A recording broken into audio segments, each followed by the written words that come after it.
Hi friends, KCB sub engineer പ്രോഗ്രാമിൻ്റെ class കോച്ചിങ്ങിൻ്റെ Telegram ഗ്രൂപ്പിൽ നമ്മൾ എല്ലാ ദിവസവും നടത്തുന്ന ഡെയിലി ടെസ്റ്റ് പേപ്പേഴ്സിൻ്റെ സൊല്യൂഷൻ ക്ലാസ്സാണ് ഇത്. അപ്പോൾ അത് ആ ക്വസ്റ്റ്യൻസിൻ്റെ സൊല്യൂഷനാണ് ഞാൻ ഇന്നിപ്പോൾ നിങ്ങൾക്ക് പ്രൊവൈഡ് ചെയ്യുന്നത്. So we will start this class with a quote of the great legend Muhammad Ali. നിങ്ങൾക്കറിയാം, Muhammad Ali one of the greatest boxing legends ആണ് in the history of boxing. So Muhammad Ali പറയുന്നത് എന്താണ്? I am the greatest I said even before I knew I was എന്നാണ്. So every time when Muhammad Ali used to walk into his ring, he used to say, I am the greatest, I am the champion, I am the greatest, I am the champion, I am the greatest, I am the champion. So ഈ ഒരു mind set ആണ് നിങ്ങൾക്ക് വേണ്ടത് ഈ ഒരു എക്സാമിലേക്ക് prepare ചെയ്യുന്ന സമയത്ത്. You must always think that you are the greatest and you are going to become the champion when the results are going to come. So ഈ ഒരു മോട്ടിവേഷണൽ നോട്ടിൽ we are going to start with solution of the question. അപ്പം ഇത് നമ്മൾ Telegram ഗ്രൂപ്പിൽ എല്ലാ ദിവസവും വരുന്ന ടെസ്റ്റ് പേപ്പേഴ്സിൻ്റെ വീഡിയോ സൊല്യൂഷൻ ക്ലാസ്സുകളാണ്. അപ്പോൾ നിങ്ങൾ എല്ലാവരും ക്ലാസ് കോച്ചിങ്ങിൻ്റെ ടെലിഗ്രാം ഗ്രൂപ്പിലേക്ക് ജോയിൻ ചെയ്യാം. അതുപോലെ തന്നെ നമ്മുടെ ഡയറക്റ്റ് പ്രോഗ്രാമിലേക്ക് ജോയിൻ ചെയ്യണമെന്ന് ആഗ്രഹമുള്ളവർക്ക് എല്ലാവർക്കും ക്ലാസ് കോച്ചിങ്ങിൻ്റെ ആപ്പ് പ്ലേ സ്റ്റോറിൽ നിന്ന് ഡൗൺലോഡ് ചെയ്ത് പ്രോഗ്രാമിലേക്ക് ജോയിൻ ചെയ്യാം. നമ്മുടെ വീഡിയോസ് ക്ലാസ്സിൽ നമ്മൾ പോസ്റ്റ് ചെയ്യുന്നത് നിങ്ങൾക്ക് ഇഷ്ടപ്പെടുന്നുണ്ടെങ്കിൽ, നല്ല ക്ലാസ്സുകളാണ് എന്ന് തോന്നുന്നുണ്ടെങ്കിൽ നിങ്ങൾക്ക് നമ്മുടെ വീഡിയോസ് ലൈക്ക് ചെയ്യാം. അതുപോലെ തന്നെ ചാനൽ സബ്സ്ക്രൈബ് ചെയ്യാം. നിങ്ങളുടെ ഫ്രണ്ട്സിനും ഈ ഒരു ചാനലും അതുപോലെ തന്നെ യൂട്യൂബ് ചാനലും ടെലിഗ്രാം ചാനലും ഷെയർ ചെയ്യാം. എല്ലാവരും ഈ ഒരു എക്സാമിലേക്ക് പ്രിപ്പയർ ചെയ്തിട്ട് എല്ലാവർക്കും റാങ്ക് എടുക്കുന്ന രീതിയിൽ നമുക്ക് കാര്യങ്ങൾ ചെയ്യാം. So starting with question number 1. എങ്ങനെയാണ് നമ്മൾ ക്വസ്റ്റ്യൻ നമ്പർ 1 ചെയ്യുന്നത് എന്നുള്ളത് നോക്കാം. So what is the frequency of the AC wave form V is equal to 10.8 sin 50t. അപ്പോൾ V is equal to 10.8 sin 50t. അപ്പോൾ നമ്മുടെ നോർമൽ ഇക്വേഷൻ എന്താണ്? V is equal to Vm sin omega t എന്നുള്ളതാണ് format. അപ്പോൾ V is equal to Vm sin omega t ആയിട്ട് നമ്മളിത് compare ചെയ്താൽ you can see that what is omega is equal to 50 ആണെന്ന് അറിയാം. ഇനി എന്താ omega is equal to 2πf ആണ്. So what is frequency is equal to 50 divided by 2π. അപ്പോൾ ഞാൻ ഓൾറെഡി നിങ്ങളടുത്ത് പറഞ്ഞു omega is equal to 2π into f ആണ്. അപ്പോൾ എഫ് എന്താണ്? F is equal to omega divided by 2π. അപ്പോൾ ഒമേഗ ഈസ് ഈക്വൽ ടു 50 ആണ്. അതിനെ നമ്മൾ 2π കൊണ്ട് ഡിവൈഡ് ചെയ്താൽ നമുക്ക് കിട്ടുന്ന ഫ്രീക്വൻസി എന്താണ്? 7.96 ഹെർട്സ് എന്നുള്ളതാണ് നമുക്ക് ഫ്രീക്വൻസി ആയിട്ട് കിട്ടുക. So what is our answer? Our answer is equal to 7.96 hertz for question number 1. Now moving into the next question number 2. The voltages across the various discs of a string of suspension insulators having identical disc is different due to എന്നുള്ളതാണ് question. അപ്പോൾ നമ്മളിത് power സിസ്റ്റത്തിലെ question ആണ്. ഇവിടെ നമുക്കൊരു string of disk insulators ആണ് ഉള്ളത്. അപ്പോൾ ഡിസ്ക് ഇൻസുലേറ്റേഴ്സിൻ്റെ ഒരു സ്ട്രിങ് ഉണ്ട്, അത് നമുക്ക് സസ്പെൻഷൻ ഇൻസുലേറ്റേഴ്സ് ആയിട്ട് കിടക്കുന്നു. അങ്ങനെയാണെങ്കിൽ voltage across the various disc of a string insulators of suspension insulators having identical disc എന്ന് പറയുന്നത് ഡിഫറൻ്റ് ആവുന്നത് എന്തുകൊണ്ടാണ് എന്നുള്ളതാണ് ചോദ്യം. അതിൻ്റെ ആൻസർ എന്ന് പറയുന്നത് ഷണ്ട് കപ്പാസിറ്റൻസ് ആണ്. അപ്പോൾ ഞാൻ ഇൻസുലേറ്റേഴ്സ് എന്ന് പറയുന്ന പോർഷനിൽ നമ്മൾ ഡിസ്ക് ഇൻസുലേറ്റേഴ്സിൻ്റെയും സസ്പെൻഷൻ ഇൻസുലേറ്റേഴ്സിൻ്റെയും പിൻ ടൈപ്പ് ഇൻസുലേറ്റേഴ്സ്, ഷാക്കിൾ ഇൻസുലേറ്റേഴ്സ്, അതിൻ്റെ എല്ലാം പ്രോപ്പർട്ടീസും കാര്യങ്ങളും എല്ലാം നമ്മൾ പഠിച്ചിട്ടുണ്ട്. അതുപോലെ തന്നെ സ്ട്രിങ് എഫിഷ്യൻസി എന്ന് പറയുന്ന ടോപ്പിക്കിൽ വരുന്ന പോർഷനാണ് എന്ത് ഈ ഒരു ക്വസ്റ്റ്യൻ്റെ തിയറി എന്ന് പറയുന്നത്. അപ്പോൾ എന്തുകൊണ്ടാണ് നമ്മൾ ഒരേ വാല്യൂ ഉള്ള ഡിസ്ക് ഇൻസുലേറ്റേഴ്സ് നമ്മളൊരു സിംഗിൾ സ്ട്രിങ് ആയിട്ട് യൂസ് ചെയ്താലും voltage distribution across the disc different ആവുന്നത് എന്നുള്ളതിൻ്റെ ആൻസറാണ് due to the shunt capacitance. അപ്പോൾ ഷണ്ട് കപ്പാസിറ്റൻസിൻ്റെ ഡിഫറൻസിൽ കൊണ്ടാണ് എന്ത് സംഭവിക്കുന്നത്? ഒരേപോലത്തെ ഡിസ്കുകൾ ഒരൊറ്റ സ്ട്രിങ്ങിൽ നമ്മൾ ഇട്ടാലും ഓരോ ഡിസ്കിനും അക്രോസ് ആയിട്ട് ഡിഫറൻറ്റ് വോൾട്ടേജ് സ്ട്രെസ് വരുന്നത്. So that is about question number 2. So in suspension insulators voltage across the disc എന്ന് പറയുന്നത് ഡിഫറൻ്റ് ആണ് due to the shunt capacitance to the ground എന്നുള്ളതാണ് answer. Now moving in to question number 3. Kirchhoff's voltage law is concerned with എന്താണെന്നാണ് ചോദ്യം. അപ്പോൾ Kirchhoff's voltage law എന്തൊക്കെയായിട്ട് concerned ആണ്? It is concerned with IR drops, അതുപോലെ തന്നെ battery EMFs. So our answer will be both 1 and 2. Option 4 ആണ് നമ്മുടെ answer വരിക. കിർച്ചോഫ്സ് വോൾട്ടേജ് ലോ എന്ന് പറയുന്നത് is it is defined like the algebraic sum of EMFs. Algebraic sum of EMFs plus voltage drops is equal to 0 in any closed loop. ഏത് closed loop നമ്മൾ എടുത്താലും algebraic sum of the EMFs plus algebraic sum of the voltage drops is equal to 0. അപ്പോൾ അവിടെ എന്തൊക്കെ കാര്യങ്ങളാണ് വരുന്നത്? EMFനെ പറ്റി വരുന്നുണ്ട്, അതുപോലെ തന്നെ വോൾട്ടേജ് ഡ്രോപ്സ് IR ഡ്രോപ്സിനെ പറ്റി വരുന്നുണ്ട്. സോ ഫോർ ക്വസ്റ്റ്യൻ നമ്പർ 3 നമ്മുടെ ഓപ്ഷൻ എന്ന് പറയുന്നത് 4 ആണ്. ഇനി ക്വസ്റ്റ്യൻ നമ്പർ 4ലേക്ക് നമ്മൾ പോകുന്നു. The nature of current flowing in the armature of A DC machine. ഒരു DC മെഷീന്റെ ആർമേച്ചറിൽ ഫ്ലോ ചെയ്യുന്ന കറണ്ട് എന്ന് പറയുന്നത് AC നേച്ചർ ആണ്. അപ്പോൾ നമുക്കൊരു DC മെഷീൻ ഉണ്ട്. It has an armature. The armature is fitted on a shaft. Armature ഷാഫ്റ്റിൽ ഫിറ്റഡ് ആണ്. And then there is something called a commutator. Okay, അപ്പോൾ ആർമേച്ചറിലെ കണ്ടക്ടേഴ്സ് നമ്മൾ എങ്ങോട്ടേക്ക് കണക്ട് ചെയ്യുന്നു? കമ്മ്യൂട്ടേറ്ററിലേക്ക് കണക്ട് ചെയ്യുന്നു. ഓക്കെ അല്ലേ? ആർമേച്ചറിലെ EMF എന്ത് നേച്ചറാണ്? DC നേച്ചറാണ്.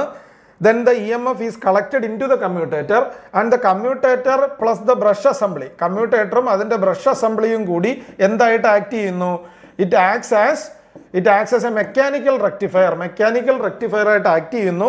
ഔട്ട്പുട്ടിൽ നമുക്ക് കിട്ടുന്നത് എന്തായിരിക്കും? DC ആയിരിക്കും. അപ്പോൾ നമുക്ക് ഇവിടെ ഉണ്ടാകുന്ന AC വോൾട്ടേജ് വേവ് ഫോം ഇതാണ് നമ്മുടെ AC വോൾട്ടേജ് വേവ് ഫോം എങ്കിൽ ആർമേച്ചറിലെ AC voltage wave form is converted to a full wave rectified DC in the output. So അതിനെയാണ് നമ്മൾ കമ്മ്യൂട്ടേറ്ററിന്റെ മെക്കാനിക്കൽ റെക്ടിഫിക്കേഷൻ പർപ്പസ് നമ്മൾ പറയുന്നത്. So commutator converts AC into DC by the principle of mechanical rectification. So അപ്പം ഇവിടെ നമ്മുടെ ആർമേച്ചറിൽ ഉണ്ടാവുന്ന ആ EMF എന്ന് പറഞ്ഞു കഴിഞ്ഞാൽ എന്ത് നേച്ചർ ആയിരിക്കും? It will be always of the alternating current nature. So the armature current of A DC machine is always alternating in nature. അങ്ങനെയാണെങ്കിൽ നമുക്ക് ക്വസ്റ്റ്യൻ നമ്പർ 5ലേക്ക് പോവാം.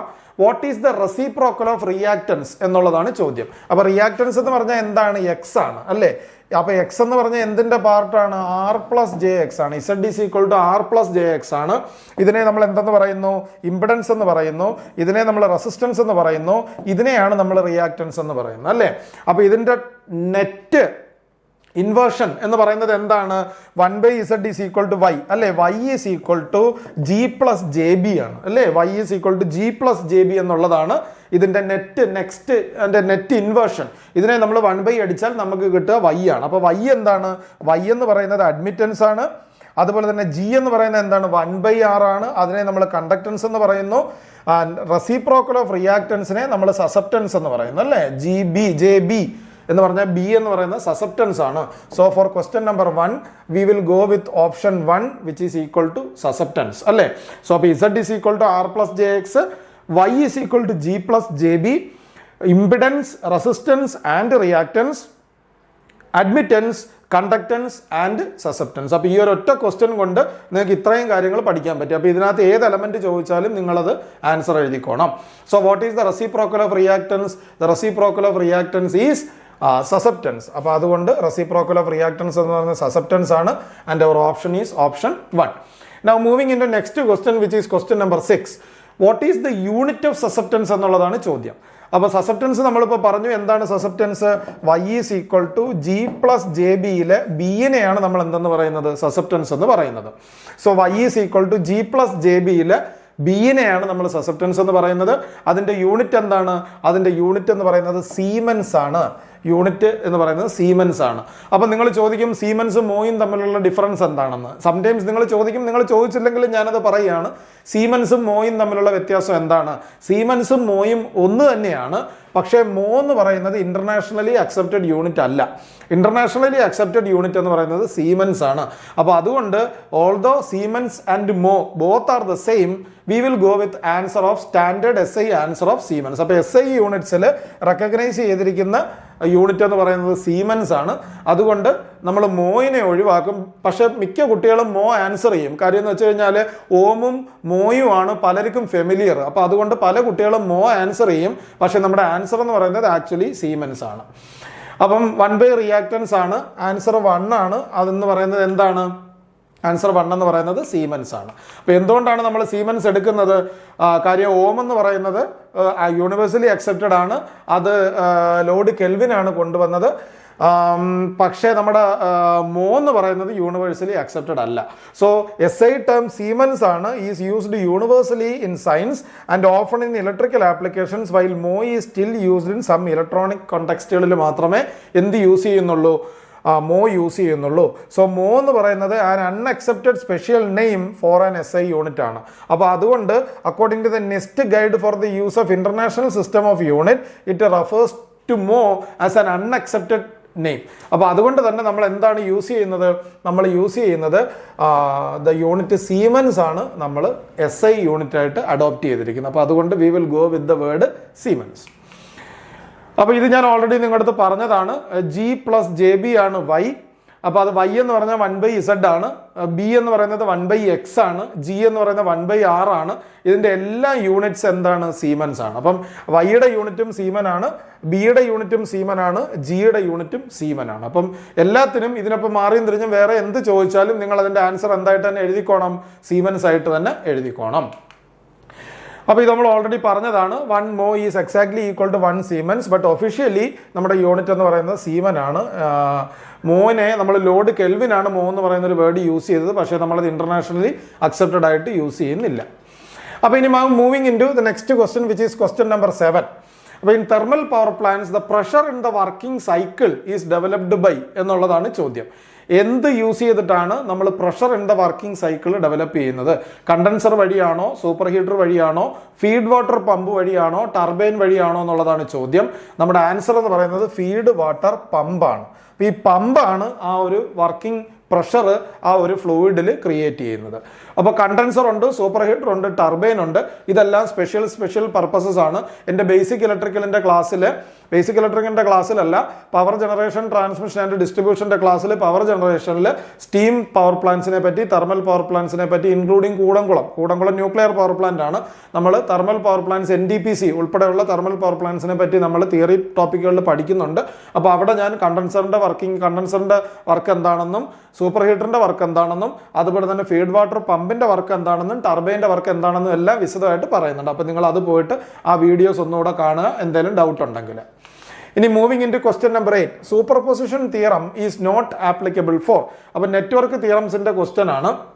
സൂപ്പർപൊസിഷൻ തിയറം നമുക്ക് വോൾട്ടേജ് കാൽക്കുലേഷൻസിന് അപ്ലൈ ചെയ്യാം, ബൈലാറ്ററൽ എലമെന്റ്സിന് അപ്ലൈ ചെയ്യാം, പാസീവ് എലമെന്റ്സിലേക്ക് അപ്ലൈ ചെയ്യാം. പക്ഷേ superposition theorem is not applicable for power calculations. Power കാൽക്കുലേഷൻസിന് നമുക്ക് എന്ത് യൂസ് ചെയ്യാനായിട്ട് പറ്റില്ല? സൂപ്പർപൊസിഷൻ തിയറം യൂസ് ചെയ്യാനായിട്ട് പറ്റില്ല.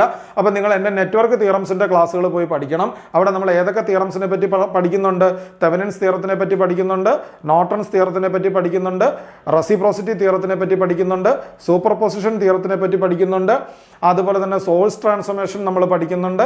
അതുകൂടാതെ തന്നെ നമ്മൾ കോമ്പൻസേഷൻ തിയറത്തിനെ പറ്റി പഠിക്കുന്നുണ്ട്, മിൽമാൻസ് തിയറത്തിനെ പറ്റി പഠിക്കുന്നുണ്ട്, ഇന്റലിജൻസ് തിയറത്തിനെ പറ്റി പഠിക്കുന്നുണ്ട്, മാക്സിമം പവർ ട്രാൻസ്ഫർ തിയറത്തിനെ പറ്റി പഠിക്കുന്നുണ്ട്. അപ്പോൾ 9 തിയറംസ് ഞാൻ നിങ്ങൾക്ക് വളരെ വിശദമായിട്ട് ഇൻക്ലൂഡിങ് പ്രോബ്ലംസ് പറഞ്ഞു തന്നിട്ടുണ്ട്.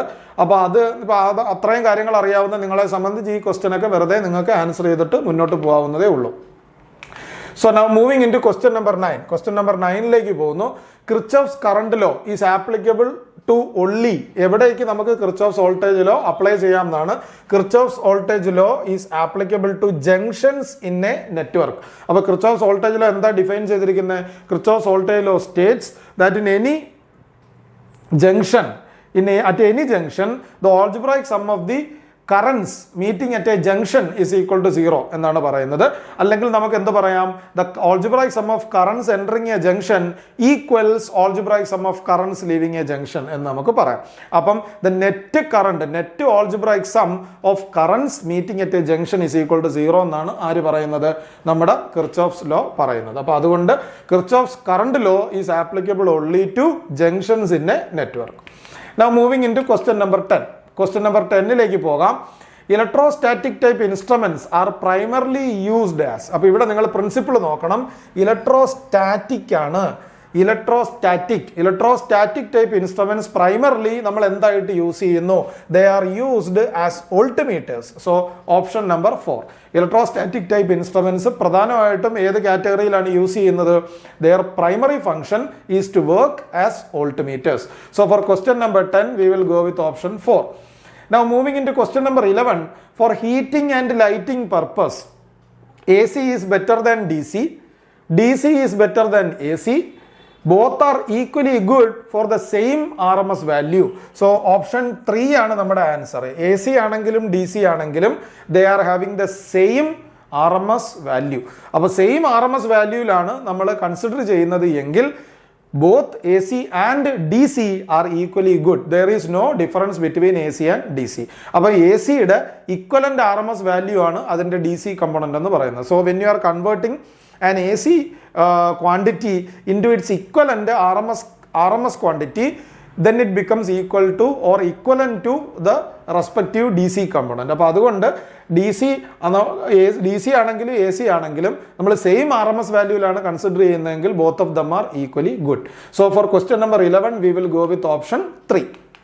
ഇനി question number 12ലേക്ക് വന്നാൽ which of the following DC generator cannot build upon open circuit എന്നാണ് ചോദ്യം. ഓപ്പൺ സർക്യൂട്ടിൽ ബിൽഡപ്പ് ചെയ്യാൻ പറ്റാത്ത ജനറേറ്റർ ഏതാണ്? ഓബ്വിയസ്ലി അത് സീരീസ് ജനറേറ്റർ ആണ്. കാര്യം എന്താണെന്ന് വെച്ച് കഴിഞ്ഞാൽ സീരീസ് ജനറേറ്ററിന്റെ ടെർമിനൽസ് ഓപ്പൺ ആണ് എങ്കിൽ, ഞാനൊരു സീരീസ് ജനറേറ്റർ വരയ്ക്കാം. അപ്പോൾ ഇതാണ് നമ്മുടെ സീരീസ് ജനറേറ്റർ.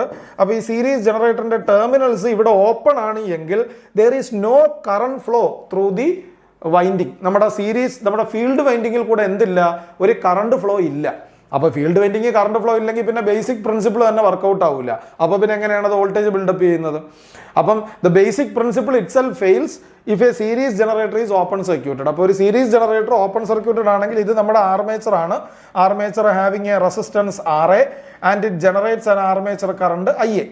ഓക്കെ, നൗ ഇതെന്ന് പറയുന്നത് നമ്മുടെ സീരീസ് ഫീൽഡ് വൈൻഡിങ് ആണ്, having A resistance RSC. Total current flowing എന്ന് പറയുന്നത് IA is equal to RSC ആണ്. ഇവിടെ നമുക്ക് ജനറേറ്റ് ചെയ്യുന്ന EMF എന്ന് പറയുന്നത് EA ആണ്. പക്ഷേ if it is open circuited then there is no current flowing through the loop. ഇവിടെ ലൂപ്പ് ഇല്ലെങ്കിൽ എന്തില്ല? Current flow through the loop ഇല്ല. അങ്ങനെ കറണ്ട് ഫ്ലോ നമുക്കിവിടെ ഇല്ല എങ്കിൽ there is no current through the series field winding. അപ്പോൾ series field വൈൻഡിങ്ങിൽ കൂടെ കറണ്ട് പോകുന്നില്ല എങ്കിൽ the generator cannot build up any voltage on open circuit. So for question number 12 നമ്മുടെ ആൻസർ എന്ന് പറയുന്നത് ഓപ്ഷൻ 2 ആണ്. അപ്പോൾ നമുക്കൊരു കാര്യം ചെയ്യാം. അപ്പോൾ വോൾട്ടേജ് ബിൽഡപ്പിന്റെ കണ്ടീഷൻസ് എന്താണെന്ന് നോക്കാം. അപ്പോൾ ഈ സീരീസ് ജനറേറ്റർ ഓൾറെഡി ഇവിടെ പടം ഉണ്ടായിരുന്നു, ഞാനിവിടെ ഓൾറെഡി സീരീസ് ജനറേറ്റർ വരച്ചു. അപ്പോൾ conditions of building up of വോൾട്ടേജും കൂടെ നമുക്ക് നോക്കാം. എന്തൊക്കെയാണ് condition of building up of voltage? ഒന്ന്, there should be some residual flux in the field winding. Field വൈൻഡിങ്ങിൽ എന്തുണ്ടായിരിക്കണം? കുറച്ച് റെസിഡ്യുവൽ ഫ്ലക്സ് ഉണ്ടായിരിക്കണം. ഫീൽഡ് വൈൻഡിങ്ങിന്റെ ടെർമിനൽസ് എന്ന് പറയുന്നത് കറക്റ്റ്ലി കണക്റ്റഡ് ആയിരിക്കണം. ഇനി generator should be on load ആയിരിക്കണം. അതുപോലെ തന്നെ resistance of the entire circuit എന്ന് പറയുന്നത് should be lesser than the critical value of resistance. അപ്പം net resistance of the circuit എന്ന് പറയുന്നത് should be lesser than critical field resistance. Critical field റെസിസ്റ്റൻസിനേക്കാളും കുറവായിരിക്കണം. ഈ കണ്ടീഷൻസ് സാറ്റിസ്ഫൈ ചെയ്യുമ്പോഴാണ് എന്ത് ചെയ്യുക? നമ്മുടെ ജനറേറ്റർ വോൾട്ടേജ് ബിൽഡപ്പ് ചെയ്യുക. അപ്പോൾ നമ്മുടെ ഈ ഒരു ക്വസ്റ്റ്യനിൽ ഇതൊരു എക്സ്പ്ലനേഷൻ ആയിട്ട് പറഞ്ഞു എന്നേ ഉള്ളൂ. ഒരു സീരീസ് ജനറേറ്ററിന് ഒരിക്കലും അത് ഓപ്പൺ സർക്യൂട്ട് ആണെങ്കിൽ വോൾട്ടേജ് ബിൽഡപ്പ് ചെയ്യാനായിട്ട് സാധിക്കത്തില്ല. Now moving in to question number 13, doping concentration is highest. അപ്പോൾ ഇതൊരു ഇലക്ട്രോണിക്സ് ക്വസ്റ്റ്യൻ ആണ്. ഡോപ്പിംഗ് കോൺസെൻട്രേഷൻ ഏത് റീജിയണിലാണ് ഹയസ്റ്റ് എന്നുള്ളതാണ് ചോദ്യം. കളക്ടറിലാണോ, ബേസിലാണോ, എമിറ്ററിലാണോ? ഗെയിൻ എന്ന് പറയുന്നത് ഇറലവൻ്റ് ആണ്. അത് ചുമ്മാ ഒരു ഓപ്ഷൻ തന്നിരിക്കുന്നതേ ഉള്ളൂ. അപ്പോൾ നമുക്ക് 3 റീജിയൻസ് ഓഫ് ദ ട്രാൻസിസ്റ്റർ എന്ന് പറയുന്നത് കളക്ടറും ബേസും എമിറ്ററും ആണ്. അപ്പോൾ ഡോപ്പിംഗ് കോൺസെൻട്രേഷൻ നമ്മൾ ഏത് റീജിയണിൽ ഹയസ്റ്റ് ആയിട്ട് ചെയ്യണം എന്നുള്ളതാണ് ചോദ്യം. എമിറ്റർ റീജിയണിലായിരിക്കണം ഹയസ്റ്റ് ഡോപ്പിംഗ് കോൺസെൻട്രേഷൻ നമുക്ക് വരേണ്ടത്. കാര്യം emitter is the region which is responsible for emitting the majority carriers into the base. അപ്പോൾ ബേസ് കളക്ടർ റീജിയണിലേക്ക് മെജോറിറ്റി കാരിയേഴ്സിനെ എമിറ്റ് ചെയ്യുന്ന റെസ്പോൺസിബിലിറ്റി ആരുടേതാണ്? എമിറ്ററിൻ്റെതാണ്. അപ്പോൾ അതുകൊണ്ട് എമിറ്ററിന് ഹയസ്റ്റ് ഡോപ്പിംഗ് കോൺസെൻട്രേഷൻ നമുക്ക് വേണം. അതുപോലെ തന്നെ largest area will be of collector. Largest area എന്ന് പറയുന്നത് ഒരു ട്രാൻസിസ്റ്ററിൽ ആർക്കായിരിക്കും ഉള്ളത്? കളക്ടർ റീജിയൺ ആയിരിക്കും ലാർജസ്റ്റ് ഏരിയ. അപ്പോൾ അതും കൂടി നിങ്ങളിവിടെ ഓർത്ത് വെച്ചോണം. അങ്ങനെ ഒരു ക്വസ്റ്റ്യനും നോർമലി വരാം. Now moving into the next question, which is question number 14. The time taken for a surge to travel, power system question ആണ്. A 600 kilometer long overhead transmission link is എന്നുള്ളതാണ് ചോദ്യം. അപ്പോൾ the time taken for a surge to travel A 600 kilometre long overhead transmission link. അപ്പോൾ ഒരു overhead transmission ലിങ്കിന്റെ length എന്ന് പറയുന്നത് 600 kilometres ആണ്. അപ്പോൾ ഒരു സർജന് അത് ട്രാവൽ ചെയ്യാനായിട്ട് എത്ര ടൈം എടുക്കും എന്നുള്ളതാണ് ചോദ്യം. അപ്പോൾ ഇവിടെ നമ്മുടെ ടൈം എന്ന് പറയുന്നത് distance divided by velocity of light ആണ്. അപ്പം നമ്മുടെ ഇലക്ട്രിസിറ്റിയുടെ വെലോസിറ്റി എന്തായിട്ടാണ് എടുത്തിരിക്കുന്നത്? Velocity of the travelling velocity of electricity is exactly taken equal to the velocity of propagation of light. അപ്പോൾ velocity of propagation of light എന്താണ്? 3 × 10⁸ മീറ്റർ പെർ സെക്കൻഡ് ആണ് അല്ലേ? അപ്പം ടൈം ടേക്കൺ എത്ര ആയിരിക്കും? 600 × 10⁻³ divided by 3 × 10⁸. So it will be 2 milliseconds or it is equal to 0.002 seconds. അപ്പോൾ ഏതാ നമ്മുടെ ഓപ്ഷൻ? 0.002 seconds എന്ന് പറഞ്ഞാൽ it is option number 4. So for question number 14, our answer is 0.002 seconds, which is option 4. Now moving into next question, which is question number 15. In the 2 wattmeter method of measuring power, അപ്പോൾ ഇത് measurements എന്നുള്ള question ആണ്. In the 2 wattmeter method of measuring power in a balanced 3-phase circuit, 1 wattmeter shows 0 and the other one is positive maximum. അപ്പോൾ ഒരു wattmeter എന്ത് കാണിക്കുന്നു? W1 എന്ന് പറയുന്നത് 0 കാണിക്കുന്നു, W2 എന്ന് പറയുന്നത് പോസിറ്റീവ് മാക്സിമം കാണിക്കുന്നു. ഒന്നും കൂടെ നോക്കാം. In the 2 wattmeter method of measuring power in A balanced 3-phase സർക്യൂട്ടിൽ 1 wattmeter ഷോസ് 0, ഒരു വാട്ട്മീറ്റർ 0 റീഡിംഗ് കാണിക്കുന്നു, അതർ വൺ പോസിറ്റീവ് മാക്സിമം കാണിക്കുന്നു. അങ്ങനെയാണെങ്കിൽ ലോഡ് പവർ ഫാക്ടർ എത്രയാണ് എന്നുള്ളതാണ് ചോദ്യം. അപ്പോൾ ഇത് നമ്മൾ പവർ മെഷർമെന്റ് യൂസിങ് 2 wattmeter മെത്തേഡാണ് നിങ്ങൾ നോക്കേണ്ടത്. അപ്പം 2 wattmeter മെത്തേഡ് യൂസ് ചെയ്ത് പവർ മെഷർമെന്റിന്റെ മെഷർമെന്റ്സ് ആൻഡ് ഇൻസ്ട്രുമെന്റേഷൻ എന്ന് പറയുന്ന topics, measurements and measuring instruments എന്ന് പറയുന്ന ആ സബ്ജക്റ്റ് നിങ്ങൾ പോയിട്ട് നോക്കണം. അപ്പോൾ വാട്ട്മീറ്റർ മെത്തേഡിൽ അപ്പോൾ ഒരെണ്ണം കാണിക്കുന്നത് cos 30 + 5 ആണ്, അടുത്തത് കാണിക്കുന്നത് cos 30 - 5 ആണ്. അപ്പം ഒരെണ്ണം whenever the power factor angle, load power factor angle phi becomes equal to 60, അപ്പോൾ phi is equal to 60 ആവുന്ന സമയത്ത് ഒരു വാട്ട്മീറ്റർ എന്ത് കാണിക്കണം? 0 കാണിക്കണം. For the given condition, the load power factor is equal to 0.5. അപ്പോൾ ഒരു വാട്ട്മീറ്റർ 0യും മറ്റേ വാട്ട്മീറ്റർ പോസിറ്റീവ് മാക്സിമവും കാണിക്കുന്നുണ്ട് എങ്കിൽ ദ ഫൈയുടെ വാല്യൂ എന്തായിരിക്കണം? ഫൈ ഈസ് ഈക്വൽ ടു, ഇവിടെ നമ്മൾ സബ്സ്റ്റിറ്റ്യൂട്ട് ചെയ്യണം അല്ലേ? So it becomes cos 30 + 60 which is equal to cos 90, and here it becomes equal to cos 30 - 60 which is equal to cos -30. അപ്പം ആ കണ്ടീഷനിൽ 1 wattmeter will read 0 and the other wattmeter will be reading positive maximum. So എന്താ നമ്മുടെ power factor? our power factor angle is equal to 60 degree and then the power factor becomes equal to cos 60 degree which is equal to 0.5. So ഏതാ option? our option is option 2 which is equal to 0.5. So that is about answer of question number 15. So this is the end of the 15 questions which is part 2 of our Telegram test papers. Telegram test papers part 2ലുള്ള 15 questions ആണ് നമ്മളിപ്പോൾ ചെയ്തിരിക്കുന്നത്. അപ്പോൾ നിങ്ങൾ already questions നിങ്ങൾ test already ടെലിഗ്രാമിൽ എടുത്തതാണ്. അപ്പോൾ ഇപ്പോൾ നിങ്ങൾക്ക് അതിൻ്റെ എങ്ങനെയാണ് ഓരോ ആൻസേഴ്സ് വരുന്നത് എന്നുള്ളത് ഈ വീഡിയോ നിങ്ങൾ കണ്ടു കഴിയുമ്പോൾ നിങ്ങൾക്കത് കംപ്ലീറ്റ് ആയിട്ട് മനസ്സിലാവും. ഇനി എന്തെങ്കിലും ഡൗട്ട് ഉള്ളവർക്ക് നമ്മളോട് നേരിട്ട് തന്നെ ചോദിക്കാം. നമ്മുടെ ഫോൺ നമ്പേഴ്സ് ഡിസ്ക്രിപ്ഷനിലുണ്ട്. അതുപോലെ തന്നെ ടെലിഗ്രാം ഗ്രൂപ്പിൽ ജോയിൻ ചെയ്യാനുള്ള ലിങ്കും നമ്മൾ ഡിസ്ക്രിപ്ഷനിൽ കൊടുത്തിട്ടുണ്ട്. അപ്പോൾ നിങ്ങൾക്ക് താഴെ പോയിട്ട് ഡിസ്ക്രിപ്ഷൻ ക്ലിക്ക് ചെയ്യാം, നമ്മുടെ യൂട്യൂബ് ചാനലിൽ പോയിട്ട് സബ്സ്ക്രൈബ് ചെയ്യാം. അതുപോലെ തന്നെ നമ്മുടെ ടെലിഗ്രാം ലിങ്കിലേക്കും ജോയിൻ ചെയ്തിട്ട് നമ്മുടെ ഒരു കാൻഡിഡേറ്റ് ആയിട്ട് ഈ ഒരു പ്രിപ്പറേഷനിലേക്ക് നിങ്ങൾക്ക് നിൽക്കാം. അപ്പോൾ നിങ്ങൾക്ക് ഇടയ്ക്കിടയ്ക്ക് നമ്മൾ പോസ്റ്റ് ചെയ്യുന്ന ലൈവ് ക്ലാസ്സസിലും ജോയിൻ ചെയ്യാനായിട്ട് പറ്റും. നമുക്ക് ഇമ്പോർട്ടൻ്റ് ആയിട്ടുള്ള ടോപ്പിക്കുകൾ ഡിസ്കസ് ചെയ്യാനായിട്ട് പറ്റും.